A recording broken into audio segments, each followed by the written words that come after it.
difficult conversations. You've thought about it, it's taken your time and attention, perhaps you've even lost sleep over it. Having a tricky conversation can be challenging. Learning to have difficult conversations is an essential part of not only being a great teacher, but also an effective mentor or coach. Here are 10 strategies to help you navigate through a difficult conversation. Prepare. Prepare yourself for the conversation. It's one of the most important things you can do. Here are some questions you can ask yourself. Why do we need to have this conversation? What's the desired outcome? What attitude do I have towards the other person? What incorrect assumptions might I have made about the situation? Are my previous experiences with this person influencing me? As you know, if this is a situation where the direct safety of students, teachers, or other individuals is in question, you must respond under the mandatory reporting guidelines. You can refresh your memory about these guidelines and mandatory reporting with a link in our mentor training site. 2.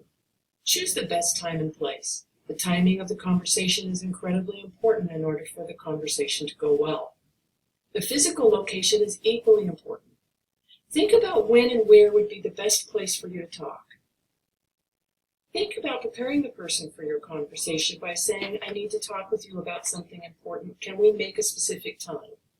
That way the person knows you need to talk about something specific.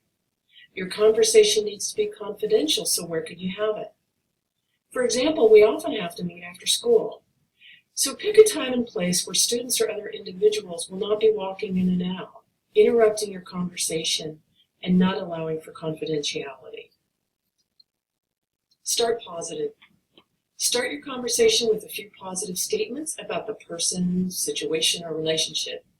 For example, I can see how you've been working towards developing rapport with your most challenging students. Or I can see how you've incorporated the management strategies you wanted to try. These positive statements are not designed to be controlling or manipulative, but rather to help establish rapport for the conversation you're about to embark on. You don't want to come back in a month and have a challenging conversation about the very thing you stated as positive in this meeting, so please make sure the statements are truthful. Get to the point. When you're actually in a meeting, you must get to the point. You must clearly and gently state exactly what the problem is. You've already spent time thinking about this. Remember slide number 1. Be careful to be honest and also kind. Don't spend too much time in small talk. Get right to the point. For example, my reason for us meeting together is to find a positive solution to something I've seen occurring in your classroom. Evaluative statements such as, this is bad, or you're just not trying, will put the teacher on the defensive and will likely not result in the outcome you both want, teacher improvement. Use I, not you. I'm wondering how I can support you more quickly embedding some of the strategies we've talked about. I'm concerned about your planning and want to know how I can support you in developing plans that include all of your students. Include the other person. After you've explained your concerns or perspective concisely, you need to invite the other person to respond. You might ask them, what do you think, or what would you like to say? After all, it is a two-way, two-sided conversation. It shows you care and that you value their opinion, just like you expect them to value yours. Don't forget, some people have difficulty in responding orally on the spot when faced with a challenging question. If they need more time to think, ask them to reflect upon what you've said and meet with them again very, very soon to continue the conversation. This is not about putting off the conversation indefinitely. Listen. When the person responds and shares their thoughts and opinions, listen, really listen, and don't interrupt them. What are they saying? What's being left unsaid? Let them talk until they're finished. This listening is all about you being curious and genuinely interested in finding out what they think and feel. That said, if the teacher is beginning to speak way off topic, it's best to redirect the conversation back to the original points. This can be done gently. For example, quote, I'm still curious about how you see yourself using some of the strategies we talked about earlier this year. You're a mentor and a coach, so some statements that would seem off topic to others are things we need to listen to. Difficult conversations don't always end the way you think they will. Be prepared to admit where you've gone wrong. Saying it again, be prepared to admit where you've gone wrong.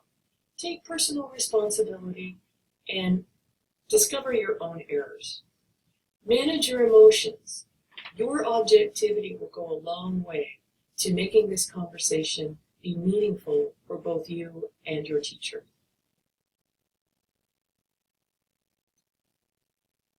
Solve and summarize. After you've listened, make a plan for moving forward in solving the situation. The other person must be involved and engaged in the solution. Be willing to find a different solution than what you've planned for, but ensure that you stay on topic. After all, this conversation contained areas you feel must be changed or addressed by the teacher, so don't let this go. Summarize what you've agreed upon. I'm really glad we had a chat about this. Put the plan into writing very concisely. What is the teacher to do and by when? What will you do and by when? Reflect and improve. Regardless of how the conversation actually finishes, reflect on what went well and what you could do better next time. What did you learn from your experience, or what could you have done differently? Remember our goal. Supporting teachers means we're supporting the learning of students within that teacher's classroom. If we keep our focus on student learning, we'll be able to have challenging conversations and know that these will benefit not only the teacher, but potentially hundreds of students as well.